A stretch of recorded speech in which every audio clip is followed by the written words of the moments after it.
Ready, Mark? I'm ready. All right. I'd like to call the McHenry County Enterprise Zone meeting to order at 11:34. Can I have a roll call, please? Moorfield, Cosio, Erickson, here. Sauger, Here. Stricker, Here. Smith, Here. Day. Present. Item number 2, approval of the minutes from March 20. Oh, Can I ask for a motion to allow our other member to participate remotely, please? I'll second that. Yeah, I make that one.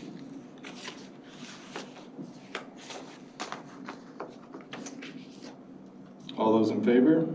Aye. Aye. And moving on to item number 2, approval of minutes from March 21st, 2025. So moved. Second. Any comments? All those in favor? Aye. Aye. Are there any public comments? There being none. Moving on to item 4, new business. 4.1, a resolution to appoint and vote on a new secretary of the McHenry County Enterprise Zone.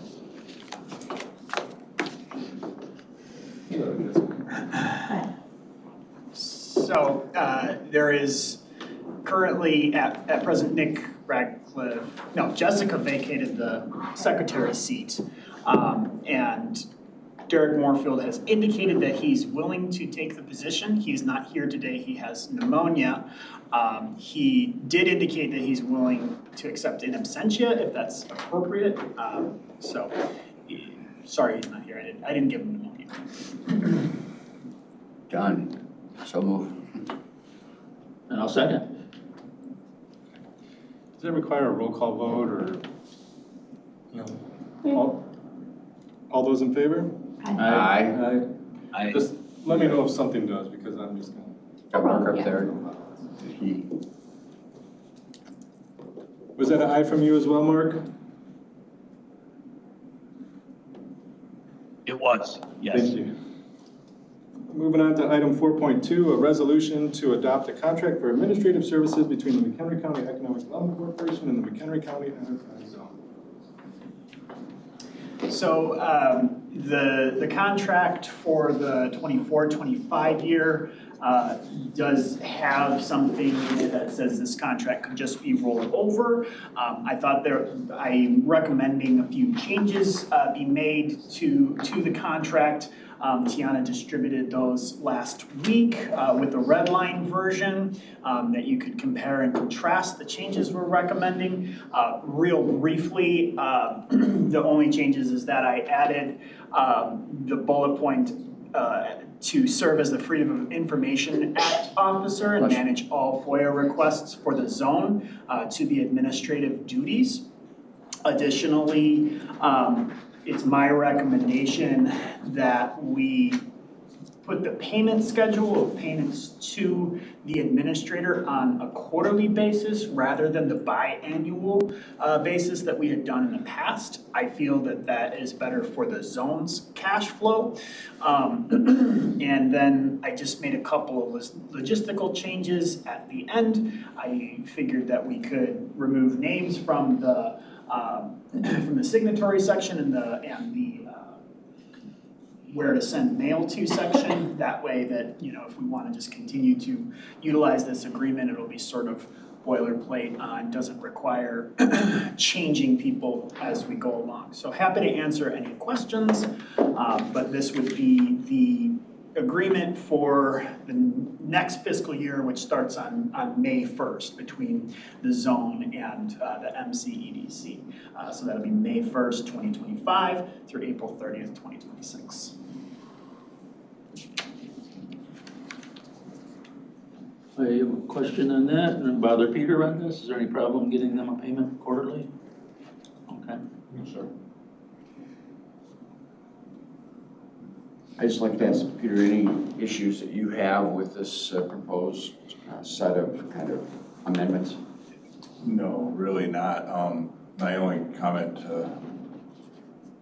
Mark, was maybe I thought, I don't know if I emailed it back to you or not, but maybe just make this a 2-year agreement so they don't have to revisit it. So that is in there. It's just it'll just roll over. I don't remember the exact language. We could be doing that right now from last year's agreement and just saying, yep, we vote to keep it the same, but I thought that these changes were relevant enough that we should just look at it. But you don't really, in the rollover, you don't actually identify the year, correct? Correct. So we could approve this for 2 years and still continue with that rollover clause, correct? I believe so. I think it would be wise to do that. I mean, it doesn't seem to be problematic. We're kind of cleaning up a couple I think small things. In my mind, the relationship is working very well and exactly as we had hoped, so. Yeah, you passed your probation period. Yeah.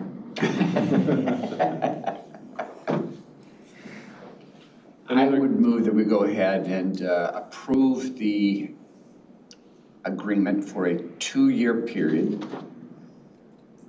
with the identified amendments, including the rollover clause. Is there a second? Second. The only comment I'd have in there, and Brian, it's just not listed as a 1 year. It's got the dates in there, so we just want to change the date. Yeah, that's exactly, that was. So 27 instead of 2026. Thank you, that's my intent. Thank you.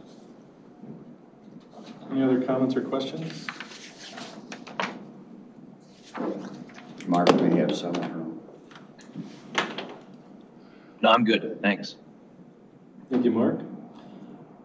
And all those in favor? This we do have to have roll call. That's what I'm confused on. Tiana? He beats me to it every time. He's a pro at this. He's got practice. Sager, Yes. Smith, Yes. Stricker,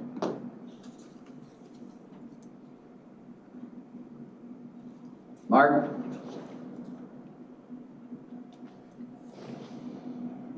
I'll come back to him. can we come back? Yeah. Oh, boy. Erickson? Yes. Now I gotta go back to Martin. Stricker? Mark, are you there?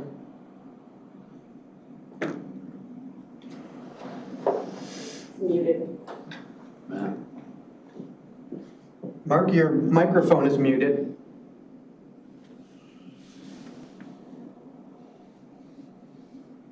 Okay, good. Day? Aye. We'll move our day, yeah. Absent from that vote. Thank you. Thank you, everyone. Moving on to item 4.3, resolution adopting the fiscal year 25-26 budget for the McHenry County Enterprise Zone.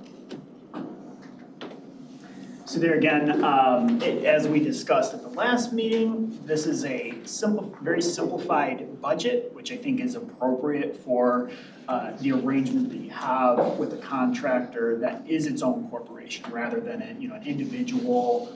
We are not as complex as we once were in doing our own payroll, having to manage payroll through that. Essentially, you're saying you have to do all of these duties for this amount. We're absorbing all of that. As you can see from the budget, all I've really left out there is the contractual services. So all zone expenses are absorbed by the administrator. And then we left some for legal and professional. This would be the development of memorandums of understanding. If we had to do a clawback for, a tax abatement or something like that, or compliance, we would need legal representation, which I feel is not included in the duties of the administrator. I feel like that would be a zone responsibility. So short of that, everything else really falls to the administrator, and I provided you over the weekend, or Tiana provided you with our administrative budget, so that if there was any questions as to how we're allocating our time to this, it would be answered by that. The administrative budget looks very similar to what it had been in the past. A significant portion is allocated to personnel, and then insurance for the zone, mileage reimbursement, meeting expenses, so on and so forth. So happy to answer any questions about that. We are looking for approval on on the enterprise zone budget. The administrative budget obviously doesn't require board approval here.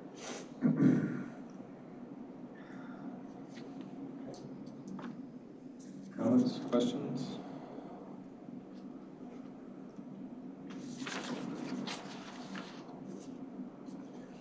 Mark Stricker, I see that you've joined on a second device. Are you able to hear us? I can hear you now. I lost internet here, so I'm not sure what happened. Okay. But I was out for about 2 minutes. I'm sorry. Yeah, okay. We can see that you're back now only on one device and you can hear us. That's good. Perfect. Thank you. Mark, for purpose of the record, are you in agreement with the past vote that we just had with regards to approving the contractual agreement with MCEDC? I am. Thank you. Thank you.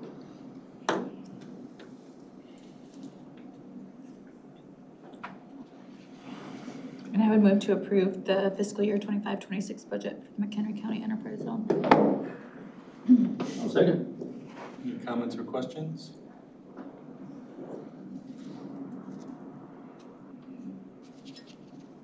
Can I take a roll? Yes, please. Smith, Yes. Sauger, Yes. Stricker, Yes. Erickson, Yes. Day. Aye. Moving on to item 5.1, financial update. Okay, so in front of you, you have we're getting very close to the end of the fiscal year here. The financial information you have in front of you is reflective of through March 31st. At the next meeting, we'll have the whole fiscal year perspective. There hasn't been any drastic changes. There was income, there was a fee collected, which I'll talk about in the project update. But that should be about where we end up for fiscal year 24-25. You actually finished in a bit better of a position. Expenditures were less than we anticipated.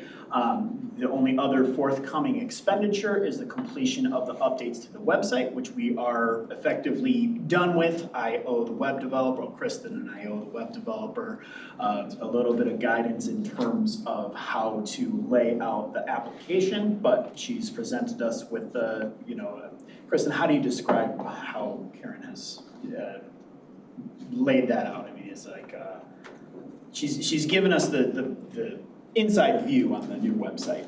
It's not published yet, but. No, so we have a cloned version where essentially we are taking all of the information and making it more simplified. That way the one pages are on there for Woodstock, Harvard, and Marengo, and it's a more simplified version where they're able to see the map, user-friendly, just making it so that people can see it, people can see what this is for, who it's going to benefit, how it's going to benefit, simplified. Yep. And so yeah, we'll finish a little bit ahead of where we anticipated last year. I did print 2 balance sheets, one as of March 31st, 2025, which shows a total balance of 17.8, and then a projected balance sheet as a balance sheet as of last week, which is where the cash position of the zone will end, which is about $19,147. And that's reflective of both the expense to the web developer that was approved earlier in the fiscal year, as well as the income on the that last fee that we collected in this fiscal year. So any questions on that? So that puts us in a good position going forward. We've got some projects in the pipeline, which I'll talk about in a little bit, but feel that things are going relatively positively from a financial perspective. That's great. Appreciate it. Who did we collect the fee from? The name of it is, well, I don't know the project name, but it's a project in Woodstock, and I believe it's FYB is the company. They're doing something on Route 47 there. Okay, good. Any other comments or questions on the financial update? Nope. Okay, thank you, Mark. Moving right along. next one yours as well? Yep, yeah, so administrative services payment. So I've got an invoice prepared to basically do the administrative services payment at the beginning of the fiscal year. And then that would look like on a quarterly basis. So this one would take place in May, and then the next one would take place in July. So rather than doing, a single payment for $60,000 or doing two payments for $30,000 some change, we would be splitting that out into four payments of $15,231.25 each quarter. Any questions about that?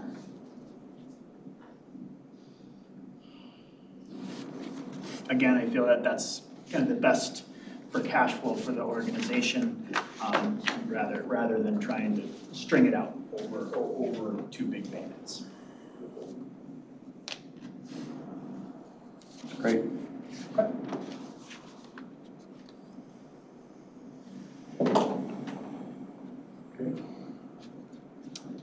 Moving on to partner reports, 6.1 Harvard.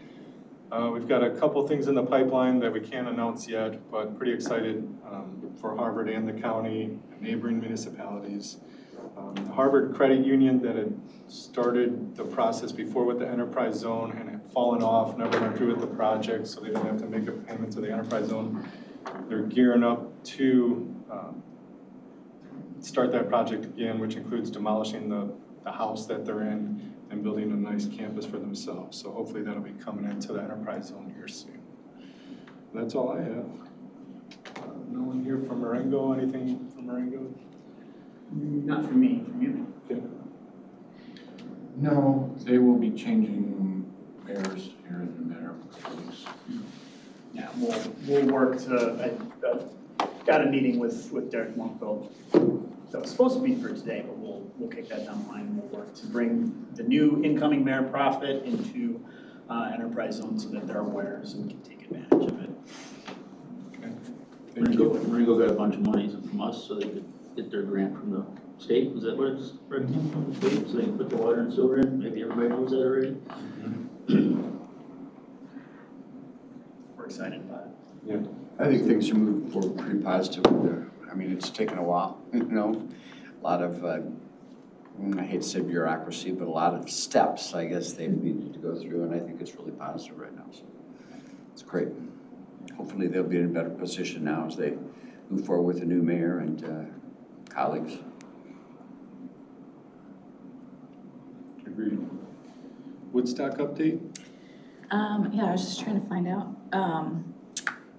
I didn't ask, but the Route 47 was on last Friday's bid letting. I don't know the results of that, but happy to share with that once I get back to the office and ask. The other two big things are we are working on finalizing a lease for the entirety of the sheriff's house space that we're hoping to bring to city council for an operator on May 6th.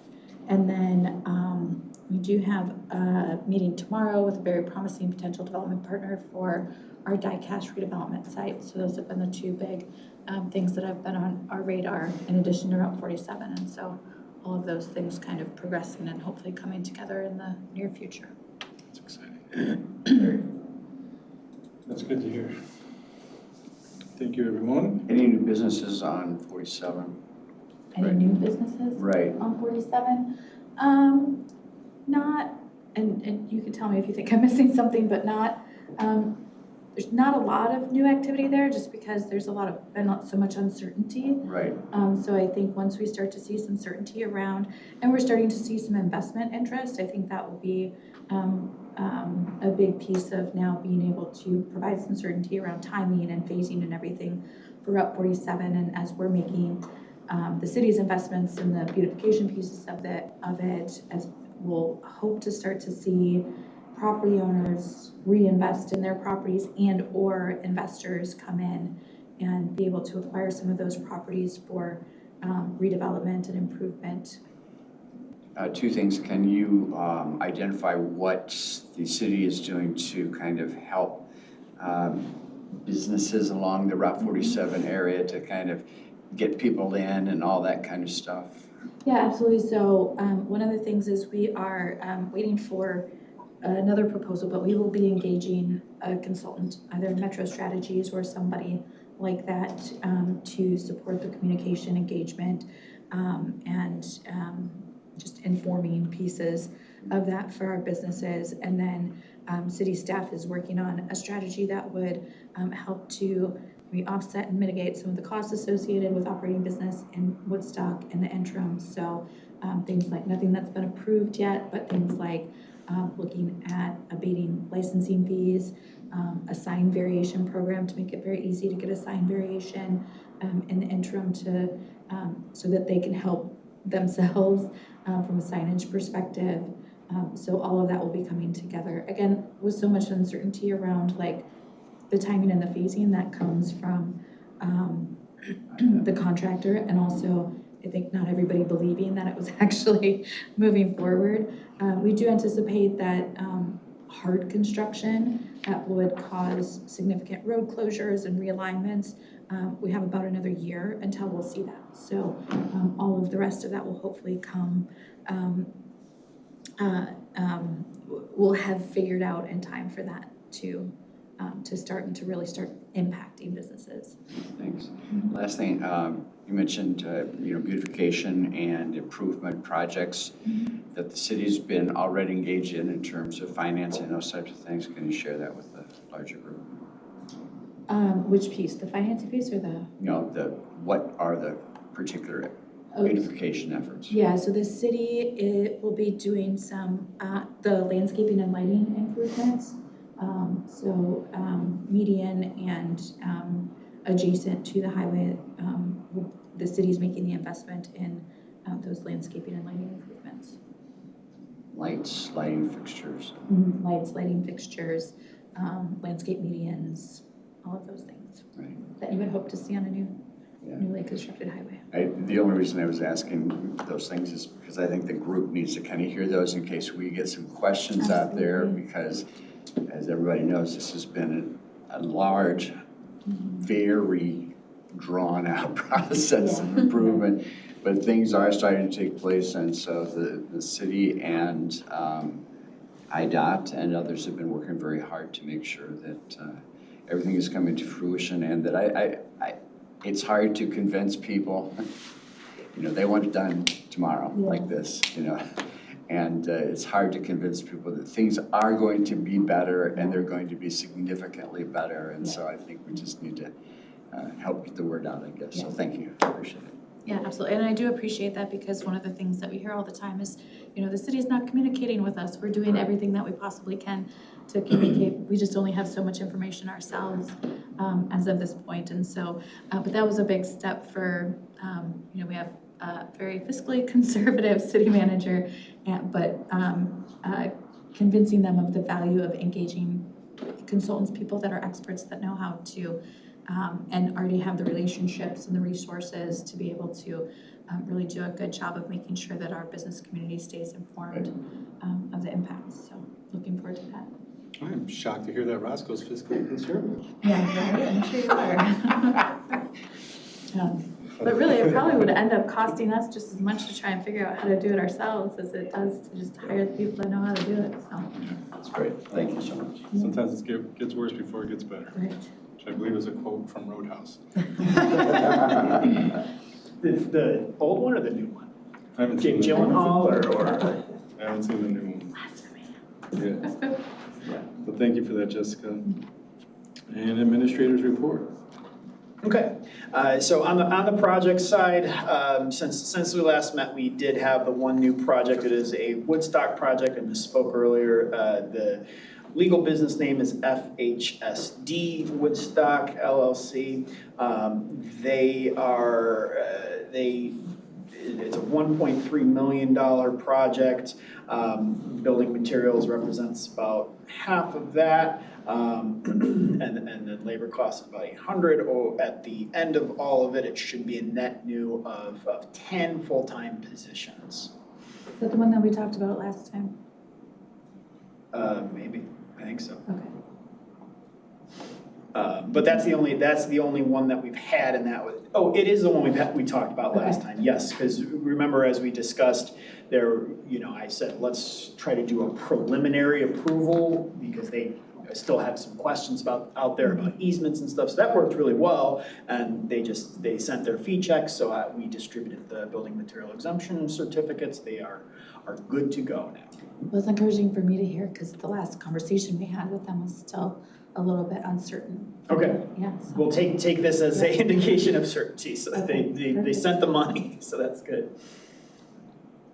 And then in terms of pipeline, we continue to present enterprise zone at every attraction meeting that we have, at every potential expansion opportunity we have. Donovan and I, well, let me just say that I think the communication between the municipal representation in the zone and MCEDC has been very good. I feel like between the two that are here and Derek, any one of us can call each other at any given time and say, hey, how do we engage enterprise zone for this particular project?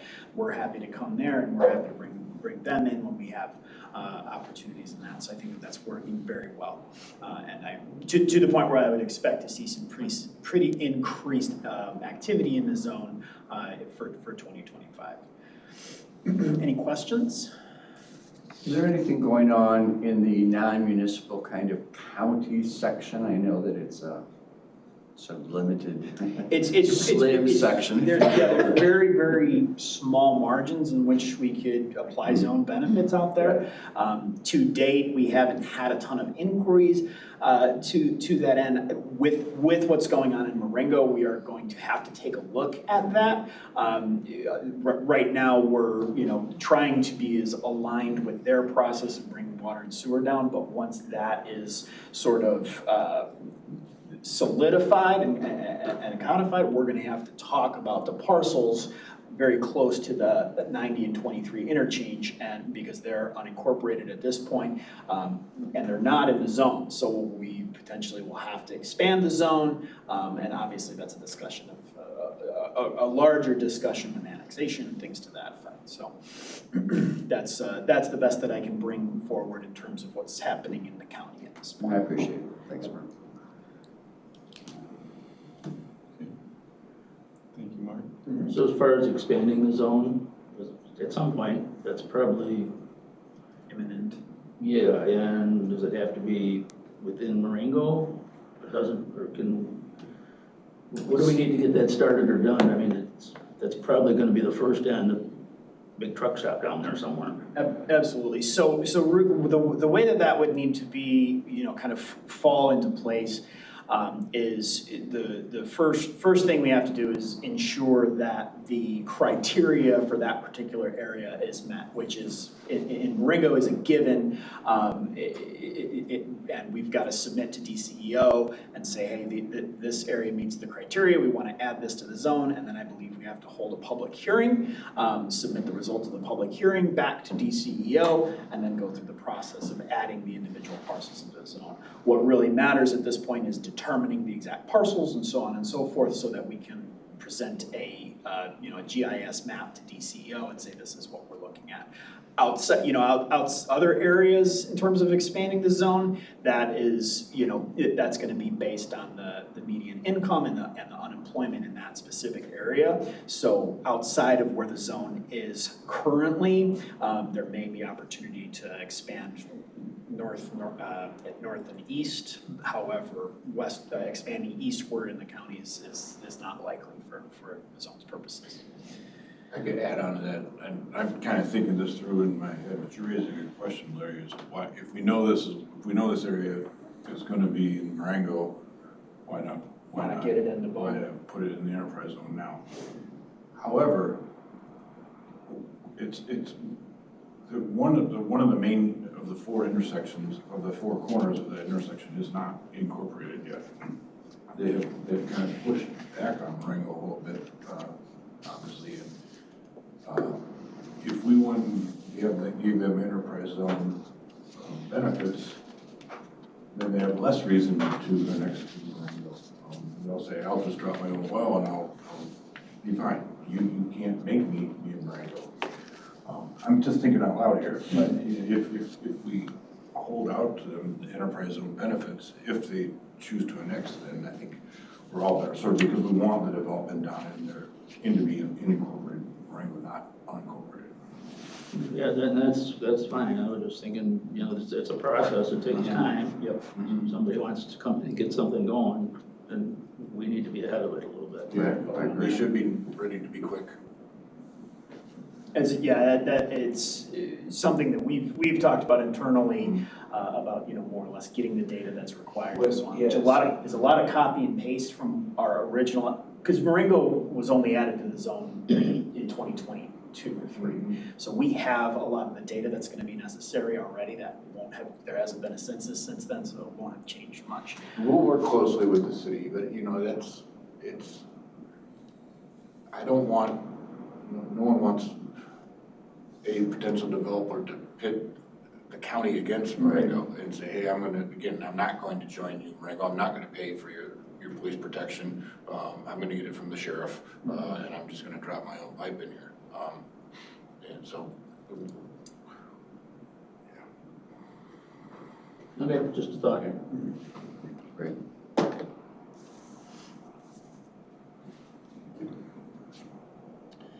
Seven point three, 25, 26 meeting schedule. 7.2, I've given everybody this document, you have in front of you. Last meeting, we talked a little bit about, I had distributed the individual projects to each municipal representative, so they had that access, and that goes back to the inception of the zone. We've tried to put that into a comprehensive source document so that we can easily access that. That way, if Woodstock wants to say, hey, if we looked at the zone in 2022 and 2025 in comparison, how was the performance? We should be able to access that data. And the data in front of you is meant to represent the zone as a whole, rather than just one individual municipality. I feel that this data can be used sort of to justify the existence of the zone, and I think that this actually looks pretty darn good in terms of projects and the trajectory of the zone there. So of 46 total projects since 2016, there's been $85.1 million invested, which has netted 454 net new full-time employees. Of that total private investment, 64 million was reinvested locally. So that's 67%. The 33%, the majority of that is in Illinois. It's just that when you have a developer who is in, Lyle or something to that effect, I'm not categorizing that as local reinvestment, but the large majority, 2/3 of it is invested, and the money is staying here, and that means that the money is then being passed along to those local employees. So 75% of the dollars are reinvested. The average investment for the project, for each project, if you extrapolate it across all the projects since 2016, is 1.85 million, and there's just under 10 jobs created per every new project, which is indicated by the project we just talked about, 10 net new employees projected. So about 65% of the zone has been utilized for redevelopment, so existing structures that are, expansion or addition onto, and then just under 35% has been for new construction. I did a little bit of a breakdown of what industries are utilizing the zone advantages most specifically. The highest one is the sort of general bucket of services. That can be really anything from financial services to consulting to construction, so on and so forth. Manufacturing is the second largest piece of the pie at 32.6%. Retail is 15.2%, and then I did separate restaurant from retail, so the retail food at 17.4% is a pretty significant portion of it as well. And then up in the upper right-hand corner, number of approved projects per year. We saw a steady increase. 2020 obviously was a downturn for construction and development on the whole. Kind of shot back up in 21, trickle a little bit downwards, and now we're starting to see an upwards trajectory as we come into 2025. So, again, I wanted to sort of represent the zone as a whole and not focus on individual municipalities and their performance in the zone. If there are, other data points that the board would like or to see this dashboard represented differently, we're happy to kind of put those together for whatever purposes you may need to use it for. This is something that we'll kind of continue to track and hopefully present on a more regular basis so that we can properly represent the impact of the enterprise zone. Questions, comments, concerns? How much of our business is saving? How many dollars in sales tax dollars have they saved? So that would be a good calculation, and it's not something that is currently tracked, but it's a relatively easy calculation if you take the building materials over the totality of the zone, which is $34,789,800, and multiply that by the current sales tax rate. Bear with me.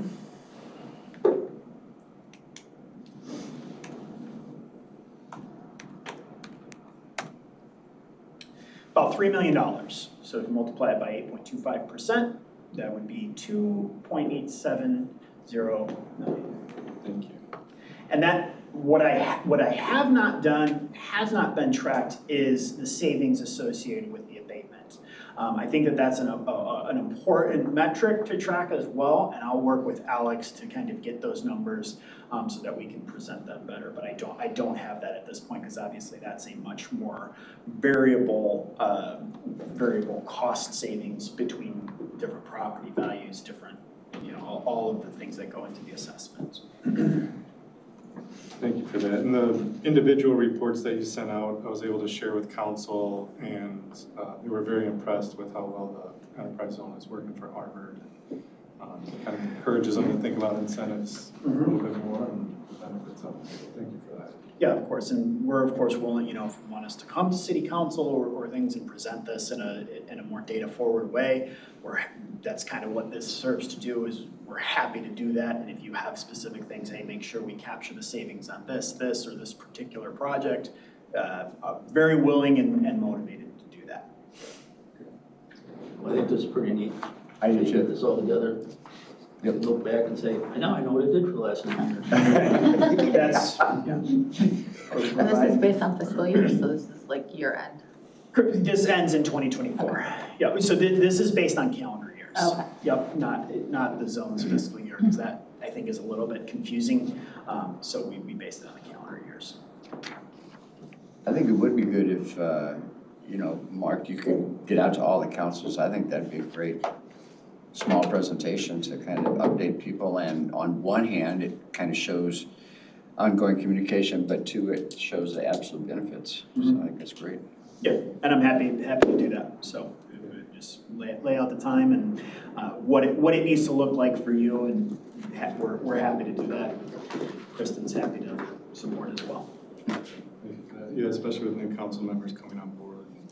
Yeah. Familiarize them with the zone, because there's general unawareness of the existence of it, so we want to promote it as best we can, and that's a great place to start.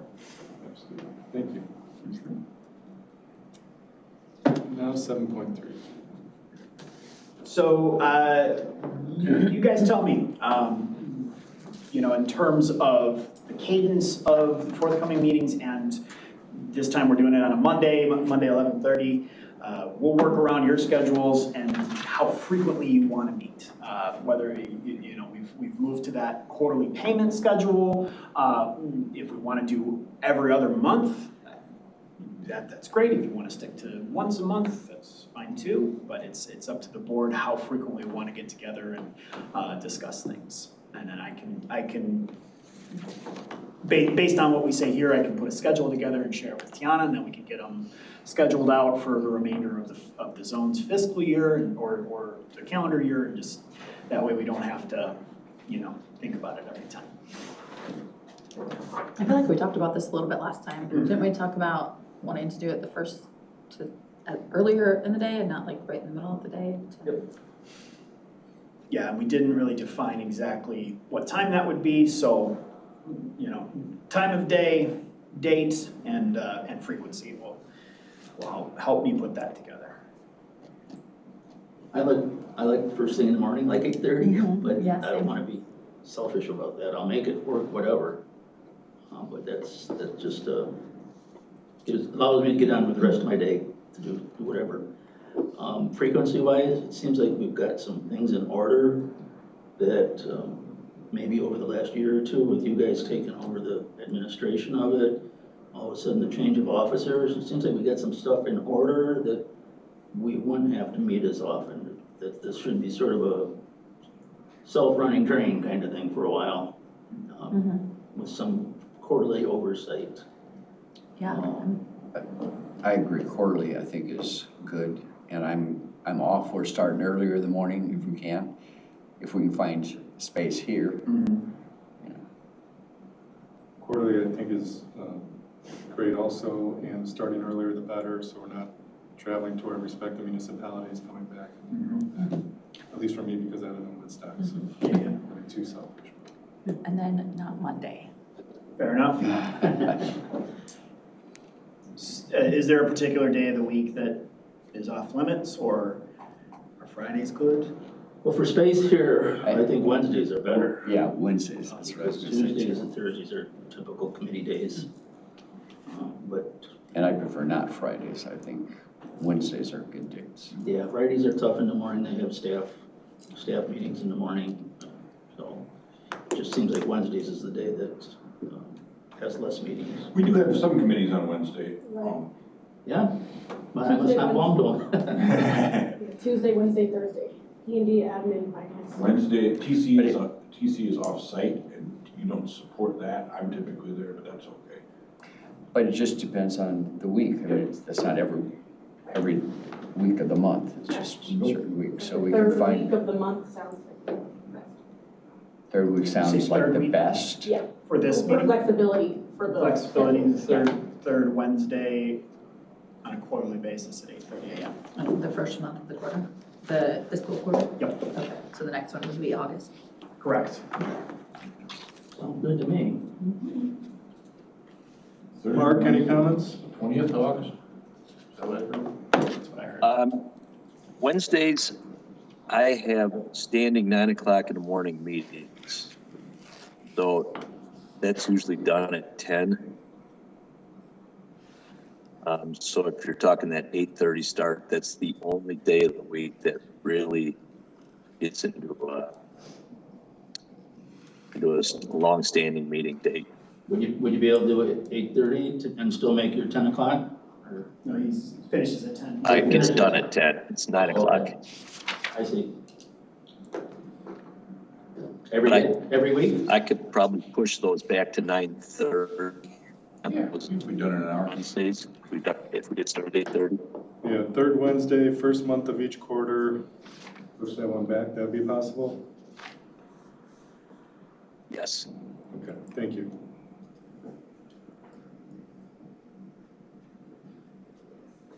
So we're talking, next meeting is in August. That would be correct. I'm not able to be here because I work with the state fairs, but at the same time, What's order is August? Well, this is a May to April, so it would not be the same as like a calendar year fiscal quarter. Fiscal quarter. Right. You just mean every 3 months. But yeah, sure, yeah. Because the quarter, the period that we're in for the zone will end on July 31st. I got you. And the new one will begin August 1st.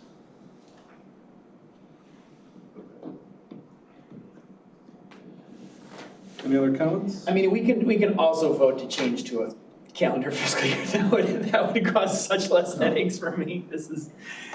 But that's up to you guys. August and November.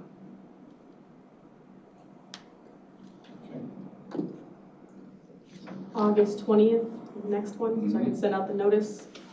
Yeah. 8:30. And then it would be November 19th in theory, right? Should I just do them both at the same time? Yes, unless the 19th is a holiday. I don't think so. Thanksgiving is on the 27th. The following, yep. Yep. All right. You could just schedule them all 4, that would be.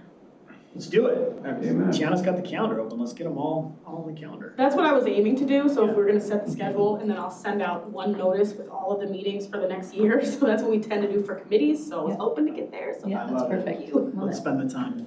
Yeah. August 20th, November 19th. February 18th.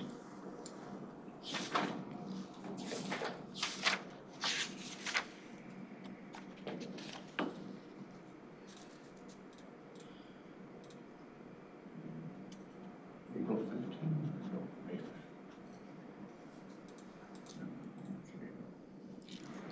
We could push that one out till, since we've extended the contract, we can push that one out until middle of May.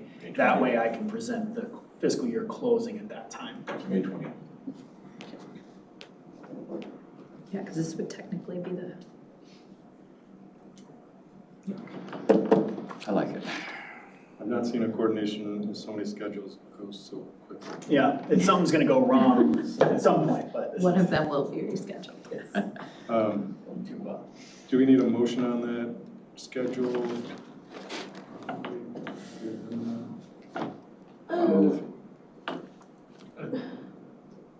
I think you What's up, Tiana? present the dates, and then we come back with a resolution with those dates, approve them, and then the notice goes out. That's what we do for committee, but it's really depending on how you guys wanna do it. I think we I have think to as chair, you've got Make that consensus decision. and you're setting the dates. That makes it easy. We stopped at May 20th, are we gonna keep going? Is that- Oh, yeah, February 18th, or no, November 19th, February, Yeah, no, this is oh, the the, next, yeah. I think we that's should just stop there. right. Yeah, 1 It's year going at a too time. smoothly. Yeah. Don't push her. We change them all day long. So I got a No problem. motion from Brian Sager to approve the August 20th, November 19th, February 18th, and May 20th meeting schedule, 25-26. Second. A second from Jessica. All in favor? Aye. Aye. You too, Mark? Aye. There he is, okay. Anything else for the good of the order?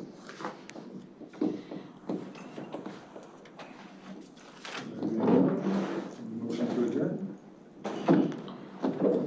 Motion to adjourn. Come back. Second, whatever I'm at. Second. Got a second, all in favor? Is it 3 or 3:30? Yeah, 3. Aye. Aye. Do you need something before that? Aye. Aye. Thank you.